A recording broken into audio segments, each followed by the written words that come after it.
बारे में और सेल साइकिल के बारे में। देखो, सेल साइकिल क्या होती है, सेल डिवीजन क्या होती है, उससे पहले मैं आपको कुछ बताना चाहता हूं। ये हमारा जाइगोट है दोस्तों, मतलब जो हमारा स्पर्म है प्लस एग, ये मिलते हैं और निर्माण करते हैं दोस्तों किसका, ये जब फ्यूज करते हैं, फ्यूज करेंगे और ये क्या बनाएंगे दोस्तों, फर्टिलाइजेशन से ये बनाएंगे जाइगोट, जो कि बेबी की इनिशियल स्टेज होती है। यहीं से दोस्तों बेबी बनना चालू होता है। अब जाइगोट में सिंगल सेल होती है, जाइगोट में सिंगल सेल होती है। अब सिंगल सेल है दोस्तों, तो इससे आपको क्या आइडिया लग रहा है, हम इतने बड़े हो चुके हैं, तो हम कैसे दोस्तों इतने बड़े हुए हैं, तो इससे हमको आइडिया लग रहा है कि सेल दोस्तों डिवाइड होती है और दूसरी न्यू सेल बनती है, फिर वे डिवाइड होती हैं, फिर और सेल बनती है, फिर डिवाइड होती है और सेल बनती है। जैसे जैसे टाइम बीतता है वैसे वैसे दोस्तों सेल डिवीजन चलता रहता है, ठीक है, और हम बड़े होते रहते हैं। तो यही है दोस्तों सेल डिवीजन, और इस पूरे प्रोसेस को हम क्या बोलते हैं, सेल साइकिल बोलते हैं। इस पूरे प्रोसेस को हम सेल साइकिल बोलते हैं। सेल साइकिल में क्या होगा दोस्तों, सेल साइकिल में दो पार्ट आते हैं, सेल की ग्रोथ होती है और सेल डिवाइड करती है। देखो, मैंने बोला दोस्तों आपसे कि सेल डिवाइड करती है, तो लेट सपोज 500 रुपए हैं दोस्तों, या चलो ऐसे ले लो 10 रुपए या 100 रुपए हैं, ये आपको 100% में डिवाइड करने हैं, एक एक रुपया आएगा, मतलब अमाउंट घटता जा रहा है। इसी को क्या बोल रहे हैं दोस्तों, डिवीजन बोल रहे हैं। तो डिवीजन में क्या हो रहा है दोस्तों, एक स्टेज के बाद बिल्कुल फिनिश हो जाएगी डिवीजन, उसके बाद ये डिवाइड नहीं कर सकते। हम देख रहे हैं बचपन से अब तक हमें क्या हो रहा है दोस्तों, सेल डिवीजन हो रहा है, मरते टाइम तक सेल डिवीजन होता है, ठीक है। जो सेल डेड हो जाती है वे फिर से न्यू जनरेट होती है। तो क्या कैसे होगा ये सब चीज, क्या डिवीजन ही एकमात्र चीज है यहाँ पे, नहीं दोस्तों, सेल डिवीजन एकमात्र यहाँ पे प्रोसेस नहीं है। यहाँ पे है दोस्तों सेल साइकिल। सेल साइकिल के दो पार्ट आते हैं, एक सेल डिवीजन होता है जो कि लास्ट पार्ट होता है, और उससे पहले दोस्तों सेल का ग्रोथ होता है।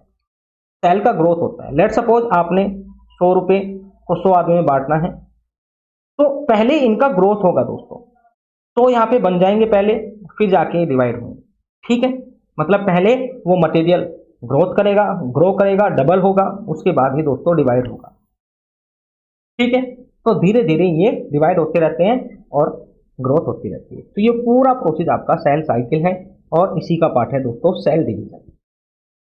अब यहाँ पे हमने सेल डिवीजन लिख रखा है सबसे पहले, तो कंफ्यूज मत होना, ये बाद में आता है। सेल साइकिल को हम सबसे पहले पढ़ते हैं, तो इसको भी मैं बताऊंगा आपको। All new cell arise by the division of pre existing cells, जो कि पहले से ही मौजूद सेल्स हैं उन्हीं से बनता है दोस्तों ऑल सेल, ठीक है।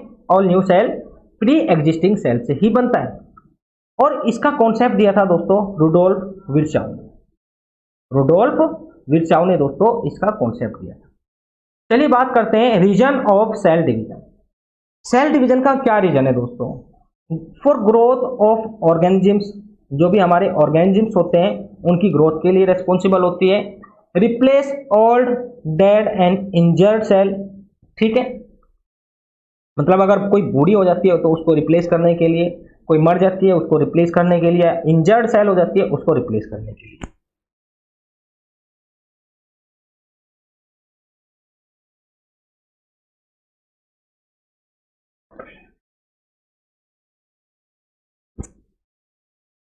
बात करते हैं दोस्तों यहाँ पे note in unicellular organisms like amoeba reproduction take place through cell division.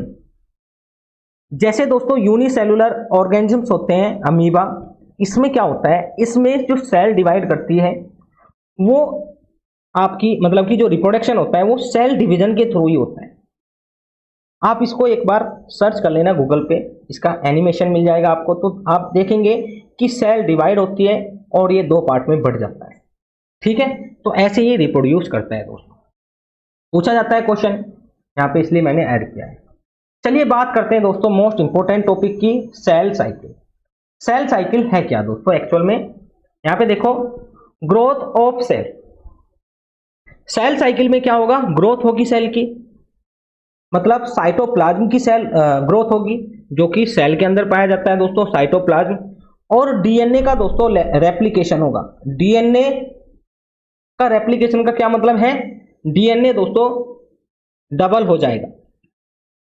भाई देखो, जब आपने सेल को डिवाइड करना है टू डॉटर सेल में, तो इसके पास साइटोप्लाज्म भी जाएगा, इसके पास भी जाएगा साइटोप्लाज्म, तो उसका डबल होना जरूरी है, ठीक है। और डीएनए भी जाएगा दोस्तों, क्योंकि यहां से न्यूक्लियस उठ के दो न्यूक्लियस में डिवाइड होगा, तो डीएनए का रेप्लिकेशन भी जरूरी है, ठीक है दोस्तों। तो यहाँ पे दोनों चीजें होती है, साइटोप्लाज्म और डीएनए का रेप्लिकेशन। हाँ बताओ। लेफ्ट में।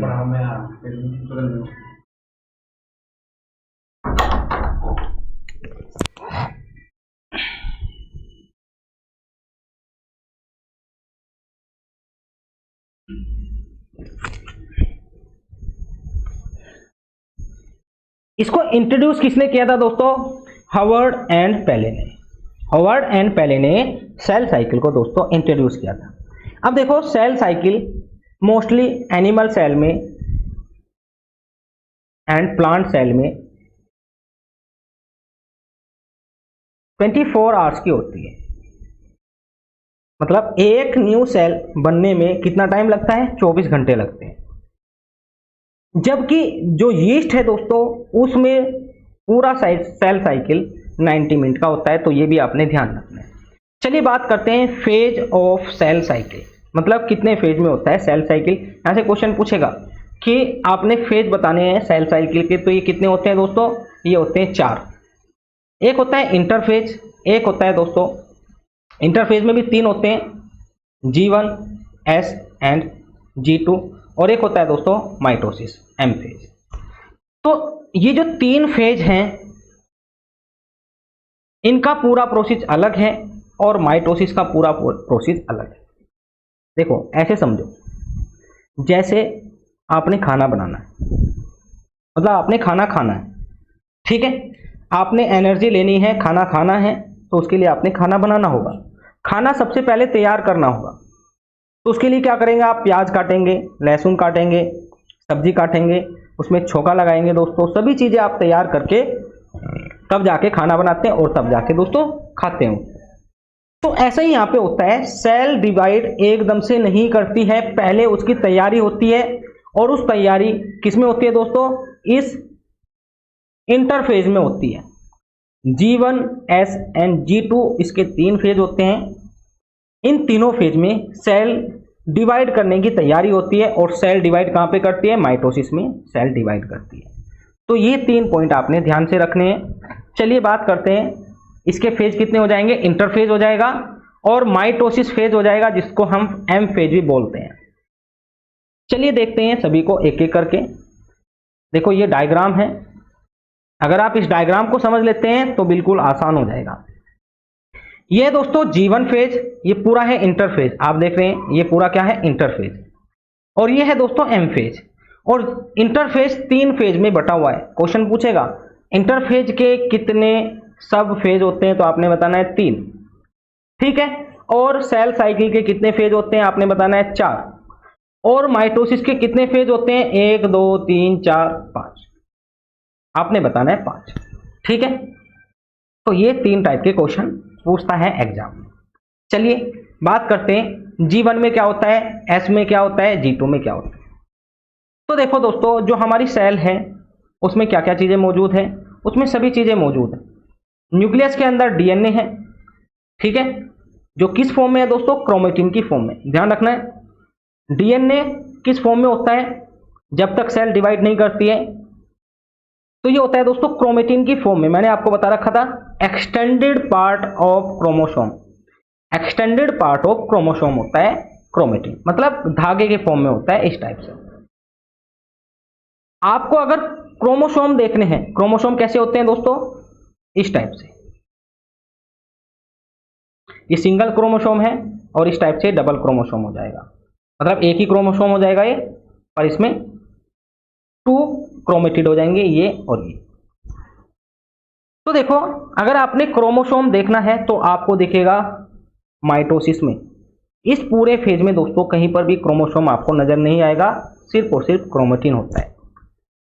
अब देखो, जो क्रोमेटिन है ये आपका न्यूक्लियस में है, ठीक है, और बाहर क्या है दोस्तों, इस पूरे पोर्शन में इसमें है आपके सभी ऑर्गेनेल्स, जैसे कि एंडोप्लाज्मिक रेटिकुलम है, माइटोकॉन्ड्रिया है, गोल्जी अपरेटस है, ये सभी कहाँ पे है दोस्तों, यहाँ पे। तो पूरी की पूरी चीज डिवाइड करेगी, तो अभी से तैयारी करना चालू कर देते हैं। तो जीवन में क्या होता है, एस में क्या होता है, G2 में क्या होता है, चलिए सभी को समझते हैं। इंटरफेज, अनडिवाइडेड फेज, इसको अनडिवाइडेड फेज भी बोलते हैं क्योंकि ये डिवाइड नहीं करता है दोस्तों, ये ग्रो करता है, ठीक है, ये डिवाइड नहीं करेगा, ये ग्रो करेगा। भाई आपके पास 100 रुपये है, आप उसमें और ऐड करते जा रहे हैं, डिवाइड नहीं कर रहे हैं, तो उसको क्या बोलेंगे, ग्रोथ बोलेंगे, ना कि डिवाइड करना, ठीक है। It represents the phase between 2 successive M phase, मतलब ये आपका एम फेज है, यहाँ से यहाँ तक ये कंप्लीट हो चुका है, और ये आपका यहाँ से चालू हुआ है, तो मतलब सेल डिवाइड कर चुकी। उसके बाद जब सेल डिवाइड करेगी तो फिर से इंटरफेज चालू होगा, मतलब कि 2 एम फेज के बीच का जो गैप है उसको क्या बोलेंगे दोस्तों, इंटरफेज बोलेंगे। वॉल्यूम इंक्रीज करता है and duplication of genetic material, यहाँ पे दोस्तों डुप्लीकेशन होता है, डुप्लीकेशन का मतलब है कॉपी बनती है, कॉपीज बनती है जेनेटिक मटेरियल की, और वॉल्यूम इंक्रीज करता है, मतलब कि जो भी साइटोप्लाज्मिक मटेरियल है वो इंक्रीज करता है, ठीक। जीवन फेज दोस्तों, एक पॉइंट और बताऊं दोस्तों आपको, मैं यहां पे ऐड कर देते हैं, जो भी इंटरफेज होता है ये कितना टाइम लेता है, ये लेता है 95% टाइम। खाना बनाने में सबसे ज्यादा टाइम लगता है ना भाई, उसको पहले छीलना है, पकाना है, तैयार करना है, तो उसके बाद खाने में कितना टाइम लगता है, 5 मिनट लगती है, और बनाने में 1 घंटा लग जाता है। तो ऐसे ही यहाँ पे होता है, पहले तैयार करने में 95% टाइम लगता है, और उसको जब डिवाइड करना है तो ये 5% में डिवाइड हो जाता है दोस्तों। तो इस 95% टाइम में सबसे ज्यादा टाइम लेता है जीवन फेज। जैसे कि आप सबसे पहले क्या काटते हैं, लहसुन, प्याज, अदरक, सब्जी, तो सबसे ज्यादा टाइम लगता है इसमें, छोका लगाने में थोड़ा सा टाइम लगता है, और उसके बाद बनने में तो बहुत ही कम टाइम लगता है, ठीक है। तो 8 से 10 घंटे यही ले जाता है, 8 से 10 घंटे यही ले जाता है, ठीक है। तो देखो इसमें क्या क्या चीजें होती है, साइटोप्लाज्मिक ऑर्गेनेल डबल होते हैं, जैसे कि गोल्जी अपरेटस है, ईआर है, ठीक है, राइबोसोम्स हैं, ये सभी क्या करते हैं दोस्तों, डबल हो जाते हैं, क्योंकि इनको भी डिवाइड करना है। फिर ग्रोथ एंजाइम्स सिंथेसिस, देखो दोस्तों ग्रोथ एंजाइम चाहिए इनको ग्रोथ करने के लिए, तो यहाँ पे ग्रोथ एंजाइम्स बनते हैं, एंजाइम्स बनते हैं, प्रोटीन्स भी बनते हैं, और इनको दोस्तों न्यूट्रिशन की रिक्वायरमेंट होती है, खाने की रिक्वायरमेंट होगी, तभी तो जाके ग्रो करेंगे। और ये खाना कहाँ से आता है दोस्तों, बाहर से आता है, और जब बाहर से खाना आ रहा है तो इसमें टाइम लगना है, ठीक है, इसमें टाइम लगना है, तो इसलिए ज़्यादा टाइम लगता है, इसमें बाहर से खाना आ रहा है। और इसमें दोस्तों ट्रांसक्रिप्शन भी होता है और ट्रांसलेशन भी होता है, और ये दोनों प्रोसेस किसके हैं दोस्तों, प्रोटीन के बनने के, ठीक है, प्रोटीन के बनने के दोनों प्रोसेस हैं, क्योंकि इसमें प्रोटीन बनता है, एंजाइम्स बनता है दोस्तों। फिर बात करते हैं दोस्तों एस फेज, जीवन फेज आपका कंप्लीट हो चुका है। एस फेज, एस फेज 6 से 8 घंटे का होता है, और इसमें क्या होता है दोस्तों, इसमें डीएनए का रेप्लिकेशन होता है, मतलब डीएनए क्या करता है दोस्तों, डबल हो जाता है। कैसे डबल करता है, देखो जो आपके क्रोमेटिन हैं ये कैसे होते हैं, इस टाइप से। अगर मैं इनको क्रोमोसोम बनाऊं दोस्तों, मतलब बनाने की सोच रहा हूं मैं, ये दिखते नहीं है, मैं इनका क्रोमोसोम बनाना चाह रहा हूं, तो क्रोमोसोम कैसा बनेगा इनका, कुछ इस टाइप से बनेगा।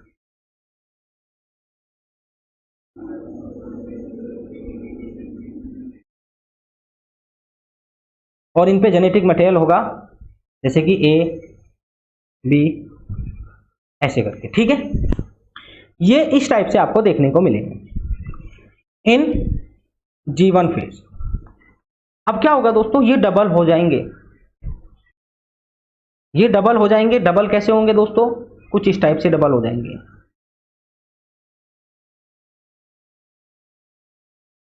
इस टाइप से डबल हो जाएंगे और ये सेंट्रोमेयर से जुड़ जाएंगे दोस्तों। यहाँ पे एक सेंट्रोमेयर बन जाएगा, ठीक है। और इनकी जो इनके जीन है उसकी कॉपी आ जाएगी ए, इस टाइप से, ठीक है दोस्तों। तो डीएनए का रेप्लिकेशन होता है इन nucleus with the help of DNA polymerase enzymes. किसकी हेल्प से होता है, डीएनए पॉलीमरेज एंजाइम्स, ठीक है। आगे चलते हैं दोस्तों, G2 फेज। तो G2 फेज 3 से 4 घंटे का होता है। इसमें क्या होता है दोस्तों, इसमें ट्यूबुलिन प्रोटीन बनता है। ट्यूबुलिन प्रोटीन ट्यूब्यूल्स को बनाने में काम आता है। ट्यूब्यूल्स क्या होते हैं दोस्तों, अभी आगे चल के बताऊंगा।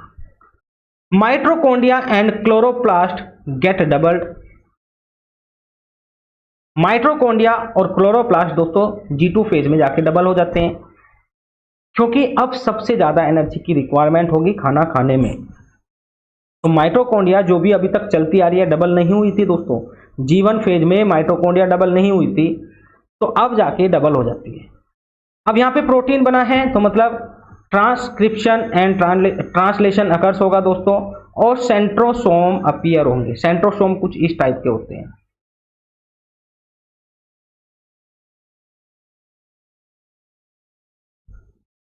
ठीक है। अब इन सेंट्रोसोम का क्या काम है, ये दोस्तों ये जो क्रोमोसोम्स बने हैं इनको खींचेंगे और खींच के कहाँ पे लाएंगे, सेंटर में लाएंगे। चलिए देखते हैं, इसको पूरा मैं समझाने वाला हूं जिससे कि आपको कोई भी प्रॉब्लम ना आए। इन G1 and G2 phase DNA is present in the form of chromatin. G1 और G2 फेज में क्रोमेटिन की फॉर्म में प्रेजेंट रहता है, ठीक है। और जब आता है दोस्तों आपका M फेज, तब आपको क्रोमोसोम दिखने लगते हैं, क्योंकि अब क्या करेगा दोस्तों, सेल डिवाइड करेगा। देखो M फेज में क्या होता है, it is the phase in which already duplicated chromosome get distributed into 2 daughter nucleus. अब जो क्रोमोसोम बने हैं वे फिर से दोस्तों अलग हो जाएंगे। मतलब देखो डबल हुए थे इस टाइप से, इस टाइप से डबल हुए थे इस टाइप से दोस्तों, ठीक है। ए बी इस टाइप से डबल हुए थे। अब ये क्या होंगे दोस्तों, पीस से फिर से टूट जाएंगे और एक डॉटर के पास चला जाएगा, एक दूसरे डॉटर के पास चला जाएगा। तो इस टाइप से ये आपके टूट जाते हैं। इसको भी हम ए लिखेंगे, क्योंकि यहाँ पे कॉपी हुई है दोस्तों, जीन की भी कॉपी हुई है। ए इस पे जाएगा, ए इस पे जाएगा, ठीक है। दूसरे वाले पे बी जाएगा। It start with nuclear division. यहाँ पे न्यूक्लियस का डिवीजन होता है दोस्तों, जिसको बोलते हैं कार्योकाइनेसिस। कार्योकाइनेसिस बोलते हैं दोस्तों। कार्यो का मतलब होता है न्यूक्लियर और काइनेसिस का मतलब होता है दोस्तों डिवीजन। तो यहाँ पे दोस्तों न्यूक्लियर का डिवीजन होता है एंड टर्मिनेट्स आफ्टर साइटोकाइनेसिस। और ये जो सेल डिवीजन होता है दोस्तों खत्म होता है साइटोकाइनेसिस पे। साइटोकाइनेसिस का मतलब होता है साइटोप्लाज्म का डिवीजन। देखो पहले होगा न्यूक्लियस का डिवीजन, उसके बाद जो भी उसमें सेल ऑर्गेनेल है उनका डिवीजन होगा, और हाफ एक डॉटर के पास चला जाएगा, हाफ एक डॉटर के पास चला जाएगा। Cell wall formation in plant cell, cell membrane in animal cell. देखो दोस्तों जब साइटोप्लाज्म का डिवीजन होगा, इसका मतलब क्या है, सेल वॉल का भी डिवीजन होगा। इस टाइप से ये डिवाइड करेगा, हाफ इधर चला जाएगा, हाफ इधर चला जाएगा। तो सेल वॉल डिवाइड करती है प्लांट सेल में, और सेल मेम्ब्रेन डिवाइड करती है दोस्तों एनिमल सेल में। कैसे डिवाइड करती है ये आपको जानना नहीं है, ठीक है, फिर बहुत लंबा लेक्चर हो जाएगा। Also known as equational division. Equational division क्यों बोला है दोस्तों, क्योंकि जो डबल हुए थे वे अब हाफ हो चुके हैं। पहले से हाफ, पहले से क्या था दोस्तों, पहले से अगर मैं बोलूं डीएनए 2C था, फिर ये 4C हुआ, अब 4C के बाद फिर से 2C हो चुका है। तो इसमें कोई इंक्रीमेंट या डिक्रीमेंट नहीं हुआ है, इसलिए हम बोलेंगे इसको इक्वेशनल डिवीजन, ठीक है दोस्तों। मतलब कि लेट्स सपोज 46 क्रोमोसोम थे, ये बाद में चल के 92 हो गए, और फिर से ये डिवाइड होके 46 और 40 बन गए। तो यहाँ पे दोस्तों कोई भी इंक्रीमेंट या डिक्रीमेंट नहीं हुआ है, इसलिए इनको बोलते हैं इक्वेशनल डिवीजन। चलिए बात करते हैं सेल जो डिवीजन होता है उसके कितने फेज होते हैं, तो ये होते हैं दोस्तों एमाइटोसिस, माइटोसिस एंड मियोसिस। देखो एम फेज के भी 3 फेज होते हैं। ये अलग अलग टाइप की सेल में पाए जाते हैं, ये अलग अलग टाइप की सेल में पाए जाते हैं। एमाइटोसिस दोस्तों बहुत ही कम देखने को मिलता है आपको, ना तो यहाँ से क्वेश्चन बनता है। ऐसे पूछ लेगा कि एम फेज के कितने फेज होते हैं, तो कितने टाइप का होता है, तो आपने बताना है 3 टाइप का होता है, एमाइटोसिस, माइटोसिस एंड मियोसिस। ठीक है, ये इसके फेज नहीं है दोस्तों, ये टाइप है, फेज अलग है। फेज मैंने आपको बता दिया है वहां पे, देखो ऊपर चलते हैं, कंफ्यूज नहीं होना है। ये है दोस्तों इसके फेज, सेल डिवीजन के फेज हैं, और ये है दोस्तों सेल डिवीजन के टाइप। ठीक है, तो amitosis it helps in growth and development of multi cellular organisms. तो एमाइटोसिस बस इतना ही आपने देखना है कि ये ग्रोथ में हेल्प करता है और डेवलपमेंट में हेल्प करता है। ठीक है, चलिए बात करते हैं माइटोसिस, जो कि बहुत ही पूछा जाता है दोस्तों, यहां से क्वेश्चन आपको देखने को मिलेंगे। सबसे पहला क्वेश्चन पूछा जाता है कि इसको किसने डिस्कवर किया था। ये किया था दोस्तों स्ट्रासबर्गर ने, एडवर्ड स्ट्रासबर्गर ने इसको दोस्तों डिस्कवर किया था। चलिए अब देखते हैं दोस्तों माइटोसिस में कितने फेज आते हैं और ये कहां पे हम देख सकते हैं। Usually take place in somatic cell, somatic cell में ही आप इसको देखेंगे। सोमेटिक सेल का मतलब होता है दोस्तों other than germ cell. Germ cell होती है जो जैसे कि हमारी स्पर्म सेल है और एग सेल है, उसको छोड़ के, मतलब कि जो सेक्सुअल सेल है उनको छोड़ के पूरी बॉडी की सेल में आपको देखने को मिलेगा माइटोसिस। ठीक है, सेल डिवीजन, और इसी सेल को बोलते हैं सोमेटिक सेल। ठीक है दोस्तों, hence also called somatic division, इसलिए दोस्तों हम इसको सोमेटिक डिवीजन भी बोलते हैं। चलिए आगे चलते हैं। देखो माइटोसिस में क्या होगा दोस्तों, ये एक सिंपल सा डायग्राम है, आप इसको देख सकते हैं। इसमें पहले इंटरफेज होगा। इंटरफेज मतलब कि सेल साइकिल, पूरी सेल साइकिल दिखा रखी है। इंटरफेज में क्या होगा दोस्तों, ये ग्रो करेगा, ग्रो करने के बाद एमफेज आएगा, एमफेज में ये 2 डॉटर सेल में टूट जाएगा। तो पहले 46 क्रोमोसोम थे, ये डबल हुए 92 क्रोमोसोम्स बन गए दोस्तों, और फिर उसके बाद 46 इसमें चला गया और 46 इसमें चला गया। इसी पूरे को बोलते हैं दोस्तों माइटोसिस। और इसके कितने फेज होते हैं, चलिए बात करते हैं। इसके देखो सबसे पहला प्रोफेज है,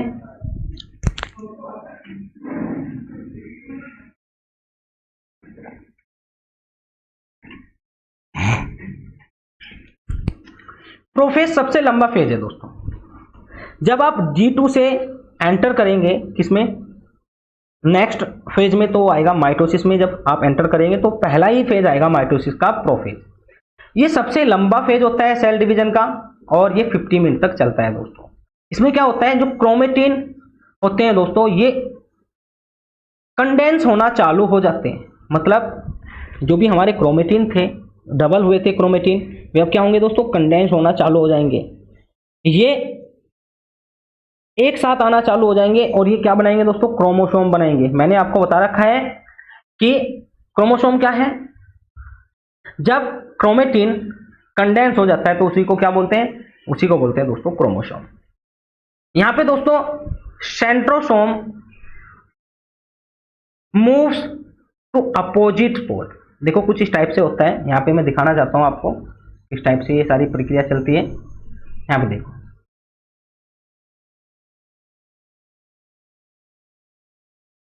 ये इंटरफेज हम समझ चुके हैं। देखो यहाँ पे प्रोफेज में क्या हो रहा है दोस्तों, प्रोफेज में ये जो आप देख रहे हैं ये सेंट्रोसोम, जो कि अपोजिट पोल पे चले जाते हैं। सेंट्रोसोम बने, सेंट्रोसोम हमारे कहां पे बन चुके हैं, हमारे बन चुके हैं दोस्तों G2 फेज में। अब ये क्या करेंगे दोस्तों, अपोजिट पोल पे चले जाएंगे और यहाँ पे दोस्तों एक धागानुमा स्ट्रक्चर बनाएंगे, धागानुमा स्ट्रक्चर बनाएंगे और इनको खींच के अलग करने की कोशिश करेंगे। ठीक है, चलिए देखते हैं कैसे करते हैं।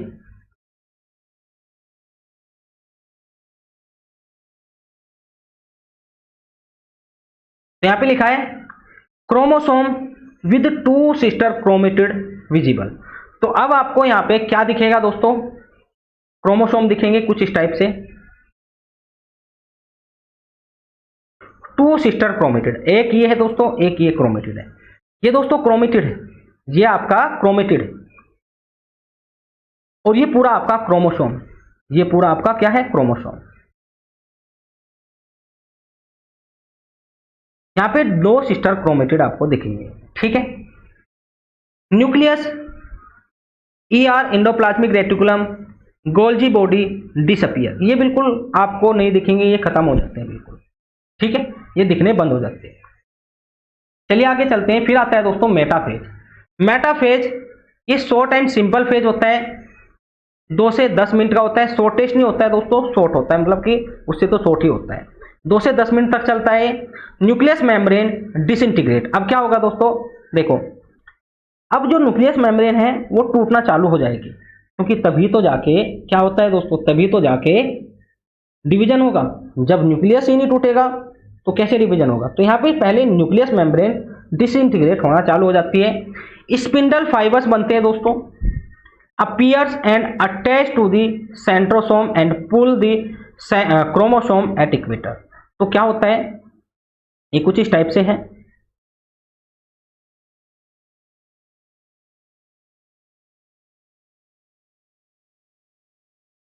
यहाँ पे दोस्तों सेंट्रोसोम है, यहाँ पे जुड़े होते हैं, ये आपका क्रोमोसोम है, और यहाँ पे दोस्तों अपोजिट पोल पे कुछ इस टाइप का जो हमने आपको स्ट्रक्चर दिखाया था, कुछ इस टाइप का,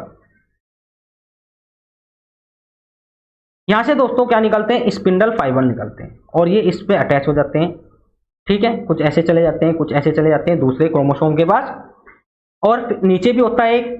तो ये दोस्तों इसको पकड़ के खींचते हैं, और ये जो बिखरे हुए क्रोमोसोम है, कुछ इस टाइप से बिखरे हुए क्रोमोसोम है, ठीक है, इनको खींच के दोस्तों अलाइन करते हैं, एक ही लाइन में लाते हैं इक्वेटर पर। इक्वेटर पे ले जाते हैं दोस्तों, जब इक्वेटर पे लाएंगे दोस्तों तो सिमेट्रिकल डिवीजन होगा, इक्वल डिवीजन होगा, दोनों डॉटर के पास इक्वल इक्वल मटेरियल जाएगा, ठीक है। It is the most suitable time to determine the number of chromosome and to study morphology. तो सबसे अच्छा टाइम होता है दोस्तों क्रोमोसोम को डिटरमाइन करने का। आप यहाँ पे दोस्तों काउंट कर सकते हैं क्रोमोसोम कितने हैं मेटाफेज में, क्योंकि अब ये पूरी तरह से मैच्योर हो चुके हैं, ठीक है, आप यहाँ पे गिन सकते हैं और मॉर्फोलॉजी की स्टडी कर सकते हैं। चलिए दोस्तों आगे चलते हैं, एनाफेज की बात करते हैं। तो एनाफेज 2 से 3 मिनट का होता है। Each chromosomes moves away from equatorial plate. तो एनाफेज में क्या होगा दोस्तों, जो भी आपके क्रोमोसोम यहाँ पे हैं, ये अब दोस्तों ये अब स्प्लिट होंगे, और नीचे वाला नीचे चला जाएगा, ऊपर वाला ऊपर चला जाएगा, नीचे वाला नीचे, ऊपर वाला ऊपर, ठीक है। तो ये चले जाएंगे दोस्तों ऊपर नीचे, मतलब कुछ इस टाइप से चला जाएगा, ये यहाँ पे चला जाएगा, ठीक। Centromere of each chromosome split, जो ये सेंट्रोमेयर है ये स्प्लिट हो जाता है, एंड सिस्टर क्रोमेटिड अपीयर, इसको थोड़ा सा जूम आउट करने दो, टू, ये लव कहां से आ गया है, टूवर्ड्स द अपोजिट पोल, और ये दोस्तों क्रोमेटिड अपोजिट पोल पे जाने लगते हैं, ठीक है दोस्तों। फिर आता है टेलीफेज, ये सबसे शॉर्टेड फेज होता है। तो पूछा जाए माइटोसिस का सबसे छोटा फेज कौन सा होता है, तो आपने बताना है टेलीफेज। इसमें क्या होता है दोस्तों, इसमें होता है cell organelle like nucleus, nucleolus, ER, Golgi apparatus are reformed again, मतलब दोबारा से ये दोस्तों बन जाते हैं। क्रोमोसोम्स स्टार्ट डीकंडेंस, अब जो क्रोमोसोम बना था दोस्तों वो फिर से डीकंडेंस हो जाता है, मतलब कि फिर से बिखर जाता है, पहले कंडेंस हुआ था फिर से बिखर जाता है। तो क्या बनने वाला है, यहाँ पे क्रोमेटिन बनने वाला है, यहाँ पे फिर से क्रोमेटिन बनने वाला है दोस्तों। रिकंस्ट्रक्शन ऑफ न्यूक्लियर मेम्ब्रेन, जो कि न्यूक्लियर मेम्ब्रेन टूटी थी वो फिर से रिकंस्ट्रक्ट होने चालू हो जाती है। In each group of chromosome spindle fibre get disappear, जो स्पिंडल फाइबर बने थे वे फिर से गायब हो जाते हैं दोस्तों। तो यहाँ पे आपको कैसा दिखेगा, ये आपका कुछ इस टाइप से दिखेगा, इस टाइप से। ये आपका है दोस्तों 1, ये है 2 डॉटर, ये 1 डॉटर है। तो इसके पास अपना खुद का न्यूक्लियस हो जाएगा और यहाँ पे दोस्तों सभी चीजें आ जाएंगी, इसका खुद का न्यूक्लियस और यहाँ पे सभी चीजें आ जाएंगी जो कि इसके पेरेंट में थी। और इसके अंदर दोस्तों जो भी क्रोमोसोम बना था वो फिर से क्रोमेटिन की फॉर्म में आ जाएगा, मतलब कि धागे की फॉर्म में आ जाएगा, ठीक है, फाइबर की फॉर्म में आ जाएगा। फिर है दोस्तों आपका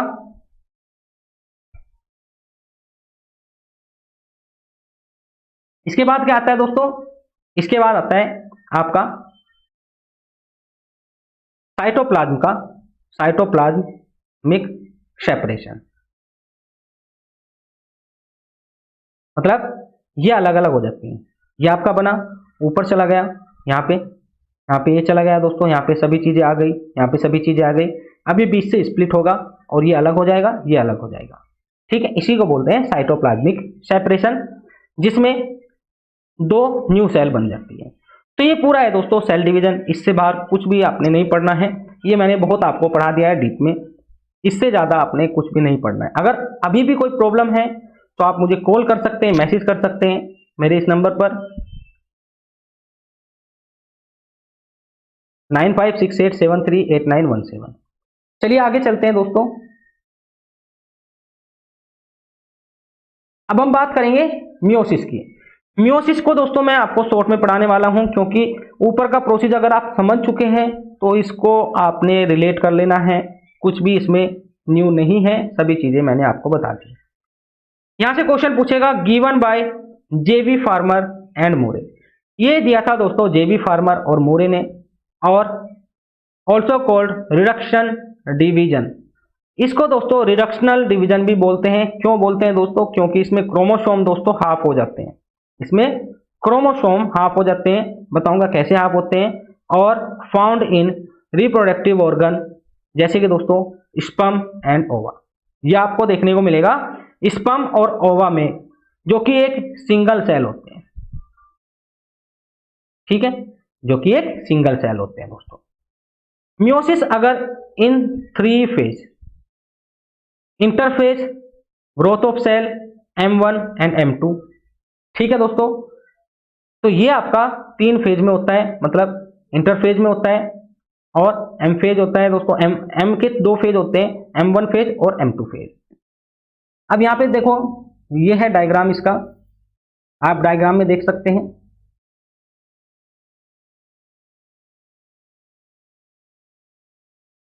मियोसिस है दोस्तों, यहाँ पे देखो, ये आपका सेल था, सिंगल सेल, जो कि इंटरफेज में ग्रो कर गया है दोस्तों। यहाँ पे 46 क्रोमोसोम थे, ये डबल होके 92 क्रोमोसोम हो चुके हैं। और एम फेज में दोस्तों 2 फेज आते हैं, M phase 1, M phase 2। M phase 1 में 2 सेल बनेंगी, एम फेज 2 में फिर से 2 सेल बनेगी, तो 4 सेल बन जाती है। और ये 92 क्रोमोसोम दोस्तों 4 सेल में डिवाइड होते हैं। तो आप देख सकते हैं 23, 23, 23 एंड 23। तो यहाँ पे दोस्तों ओरिजिनल कितने थे 46 पेरेंट के पास, और डॉटर के पास कितने गए हैं 23।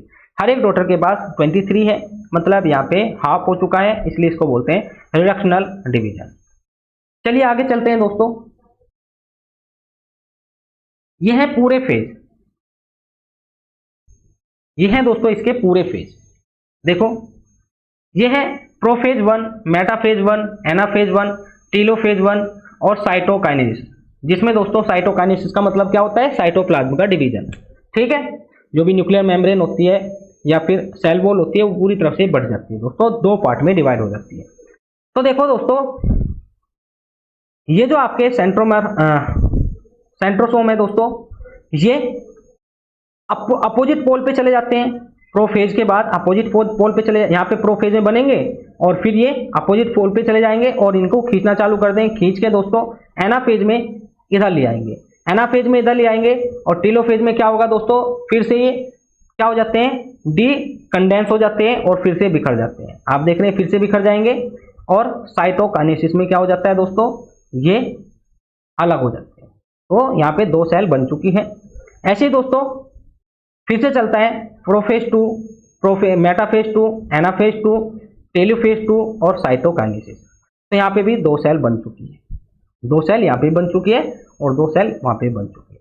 तो ये पूरा हो चुका है दोस्तों सेल डिवीजन। इससे बाहर कोई भी क्वेश्चन नहीं पूछा जाएगा, तो आप इसको पढ़ के क्वेश्चन लगा सकते हैं, आपके सभी क्वेश्चंस लग जाएंगे।